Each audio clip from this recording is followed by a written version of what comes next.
Alright, welcome to the second half of the Gerudo training grounds, and as soon as you enter this particular room you'll be faced off with 2 of the torch slugs and 2 fire keys.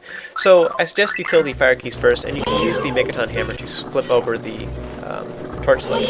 So in any case, I find it easier to tackle the fire keys using the Master Sword, because Link's vertical slash with the Master Sword is much more forgiving than the Goron sword. So once you have defeated them, you can use the Megaton hammer to flip the torch slugs if you so desire. This will make them much easier to defeat. Once you've defeated them, then this will make a small chest appear. Unfortunately, the small chest does not contain small key. You're going to have to use your Megaton hammer to smash the statue things that are within this room.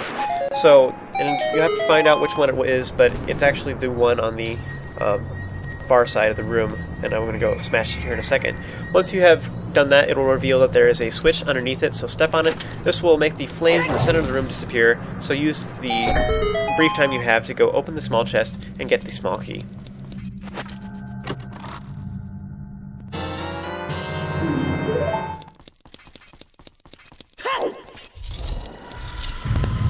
Now in this particular lava-filled room, we're going to have to equip the hover boots to float around, and you also have to collect the 5 silver rupees. The first silver rupee is quite easily attained by simply long-shotting to the target above the door we just came through. The second one is on this little platform directly in front of us, so you can just hop to it, or you can use the hover boots to hover over to it and then fall onto it.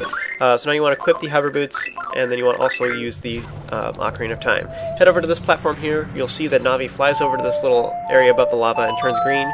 So you want to play the Song of Time. This will make some time blocks appear that we can climb up onto in order to get the small key that is on the ledge directly above us.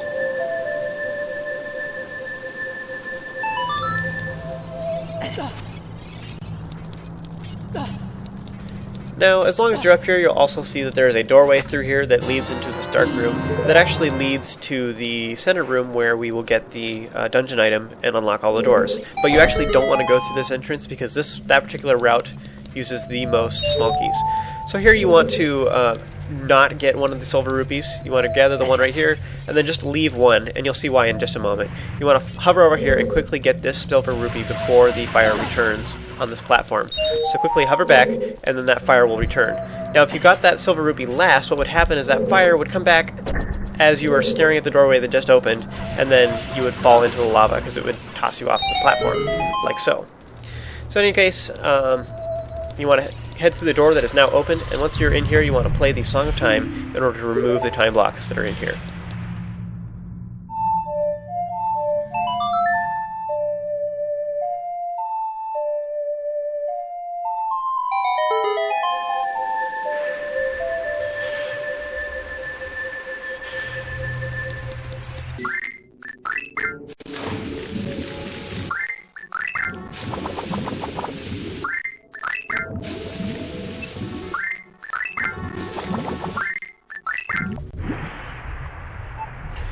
Now you'll notice that I did not equip the Zora's Tunic, and that's because I'm just lazy. In this room you want to sink down to the bottom and kill the 4 shell blades before you do anything else, because they're obnoxious and they get in the way.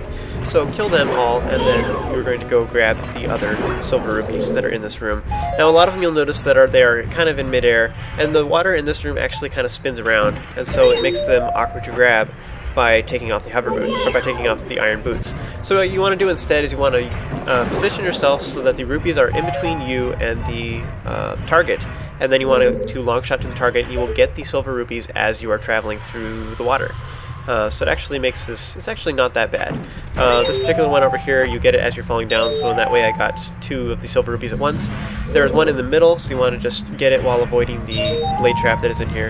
And then the final one is just along the surface of this area, so you want to just take off your iron boots, and then just swim into it once you finally are at the top of this area. Once you've done that, then this will make a small chest appear at the top, so just float back up to the surface and open the small chest to get the small key that is in this room.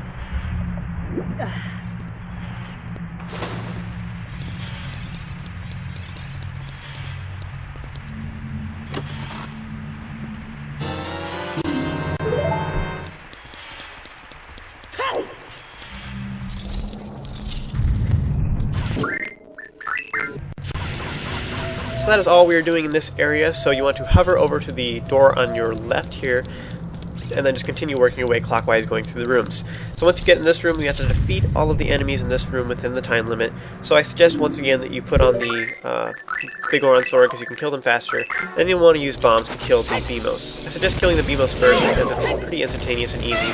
Another thing is to watch out for the flyer on the sides here. I actually forgot about it and started swerving around. In any case, these new enemies in here are called Dinalfos, and you probably have not fought them before, but they're basically the same thing as the Lizalfos, except that they do not take turns fighting you. Like, they are not skittish at all. They will run at you, and if you are Z-targeting one, the other one will still attack you, so you have to kill them as quickly as possible.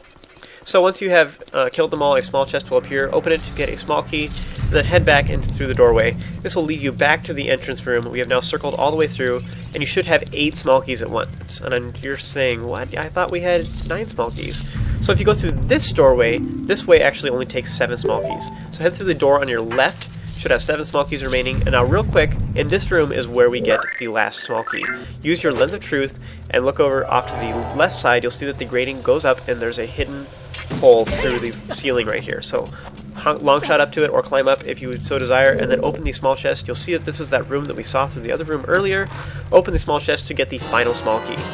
So once you've done that, then just continue working your way, going clockwise through this room, opening all the doors. So if you go through the entrance room, you only need 7 small keys. If you go through the other way in that lift lava room, if you go through there, you're going to need all 9. So it seems kind of pointless for them to set it up that way, but that's how it is. There are lots of small chests throughout this area. You can open them if you so desire, but a lot of them are just like rupees, bombs, bomb shoes, arrows, things like that, so I'm just ignoring them. Once you finally get to the end, you want to open the large chest that is in here. This will give you the ice arrows, which is an awesome little addition. It allows you to shoot enemies and freeze them as blocks and stuff like that, and it does a lot of damage and kills some of the weaker enemies instantly. Unfortunately, you can only get this item kind of near the end of the game, or later in the game at least, so it's kind of sad because of that, and they just don't really have much use for it in the in Ganon's castle either. And so once you have done that, then congratulations, you've completed the mini dungeon, and you can go leave now. Unfortunately, we cannot teleport out of here, so you're going to have to walk through all the doors and finally get out of here before you can teleport anywhere. So that is it for this guide. Thank you for joining me, and I hope you guys found it helpful.